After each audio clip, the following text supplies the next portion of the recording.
Before we start with lesson number 3, I want to explain the goal and the idea behind these lessons. Lessons 3 to 8, we introduce one jar per lesson. So the wants jar, the donation jar, the emergency jar, the investment jar, and the educational jar. We also introduce the needs jar. So the needs jar is 50% of all your income, and all the other jars are about 10%. So kids don't know this. They're gonna learn it as the lessons go, and they listen to stories or little animated videos, and they understand, oh, okay, like I should put maybe 50% of my income into needs and the rest into the other 5 categories. What's the goal? The goal is to teach kids that they should limit what they can afford for their needs depending on their income. You know, when you start working as a young adult, you start spending money on a new car, a new house, and you're like, woo, I have a lot of money. And then you realize that, oh, it's not that much. So that's what we want to teach them. If, for example, they make $20,000 net, so that means that they have $10,000 to put on all of their needs. And that's not a lot of money if we think about it. So they have to become creative. They have to think, okay, so maybe I can rent a room in a house, or rent an apartment with friends, or share the bills with everybody. I can buy a tiny house. I can live in an RV. So there are so many options to limit. Instead of buying the new car that's like really nice and expensive, you can buy a used car that is very reliable. So the goal is to teach them that they have a budget. They have 50% of their net income that can go on needs. So let's not exceed that. So that's lesson number 1. You'll notice there's a jar called educational jar, and it has 10%. Because of AI, I think that we will have to educate ourselves continuously to learn new skills and be successful in life. As an example, if you love taking pictures, why not use the money from your educational jar, take classes on how to make good pictures, and then maybe take pictures and then sell them. That's an extra income on your $20,000. Or why not teach what you just learned to other people that want to make good pictures? And this way you just increase your income by doing something you love. I don't know if you noticed, but rich people use their money to make more money. So they invest. So we have also a 10% investment jar. So you can also use a 10% educational jar to educate ourselves and make good decisions that can make good investments.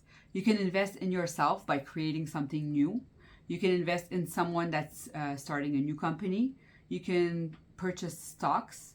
Sky is the limit with investing. The only thing that's really important is to take the time to learn to make very good decisions and not just like spend your money and lose everything on investments that were not taught out. So in lesson number 3 to 8, every lesson we introduce one jar. We start with the wants jar, the second one is the needs jar, and then the other ones. At the beginning of the lesson, every kid or student receives fake money. So me, I created these solars because I find them really cute. And I have $5 bills and $10 bills and $1 bills. I also have 20s and 100s. Each kid receives 20 solars or fake money, whatever you want to do. You can even take a piece of paper and write a number on it. And they have to decide which jar will get how much of that $20 fake currency. I always like telling kids or students a story or showing an animated video so that they can get hints of, oh, how should I put my money? But without telling them directly how much they should put in each jar. The goal is to help them think on their own. You don't want to tell them that the needs jar should be 50% and the other jars should be 10%. You want them to critically analyze and think and understand on their own. That way they'll remember all their life. In lesson 3, they will choose something that they want, but they can't get right away because they only have 20 solars or 20 fake currency. And so they have to plan how long will it take for them to get that want. What I like to do is create little signs like this with prices and let the kids go around the class and choose, me, I want to have this toys for $43. That's my goal.